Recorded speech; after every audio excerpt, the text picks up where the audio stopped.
جواتا پارێزگا دووکێژ 28 ئەندامان پێک دەهێت پشتی پێکینانە کابینانە یا حکومەتە هەرێما کوردستانی گەلک دەستە و ڕێوەبەرین ئیداریەن پارێزگا دووکێ دێنە گۆڕین ئەوە جی پێدوی پەسەندکردنا دەنگن جواتەیە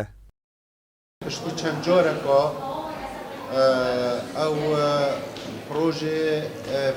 پێکهاتە ئەنجومەنێت شارەوانیار سنووری پارێزگا دووکێ هاتیە زبواندن دبن تێبینی و سەرنجت ئەندامێت ئەنجومەنێک پارێزگا هێدا ئەو بووکە خوشحالی بە و پشتی ئەو هەمی تێبینی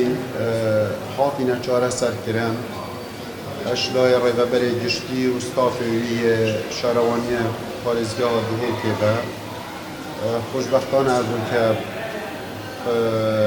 زۆرینەیە دەنگا اف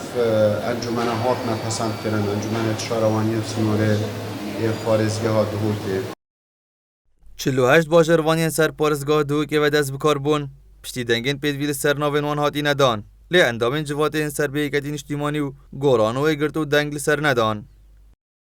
دوای سێ چهار جار ینی ڕەوانەکردنەوە بۆ پارێزگا لەبەر ئەوەی زۆرترینی مەسەن ئەختای تێدایە هەڵی تێدایە مەسەن خروقاتی تێدایە مەسە موالی دەناوە ئەو شتانە ینی وەزیفەیە هەموو شتەکانی نادروست بوو دوای ئەوەش کە بە دنیایە کەم و کورتی و ئەوەوە پەسەند کرا بەڵام ئێمەوەکیشی تیشمانی کوردستان دەنگمان بووی نەدا چووکە لەبەرەوەی دەنگمان ژمارەدا دژیش بووین وەکو فراکسیۆنە گۆڕانمە دەنگ سەر بۆن ئەنجومەنی شارەوانیۆنە داشت بەر دوو ئەگەر ئێکیشوانە کێمکاسی تێدا هەبینە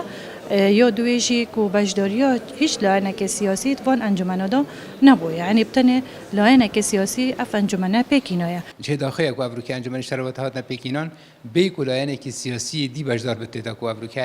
هەکە مەسەلەن بژین هێجت ئەو بتن ئەمنەت بەشدارین حکومەتە خۆجیدا ئەم دانیشتبینەکەین کو ئەڤروکە ئەم بەشدارین چەندین ساندیکادا سەراسە پارێزگا هاتووەکی چوەکو یەکگرتو چوەکو یەکی نیشتیمانی کوردستان کوڤیا بد ئەف حساباتا کردن وەکو سندیکا ئەندامێتمە بەشدار بنن تێدا پۆکو وەکو صفەتی و ئەڤژ ناوەتەکین بەروان هەرسێ ئەگەرەمە دەنگ نەدا Civata parêzgeha Duhokê civateka teşrîî û çavdêrî ye. Demê civata parêzgehê bi ser veçûye. Lê li Parlemanê Kurdistanê demê wan hatiye dirêjkirin. Metin Mihemed, Adînan Media, Duhok.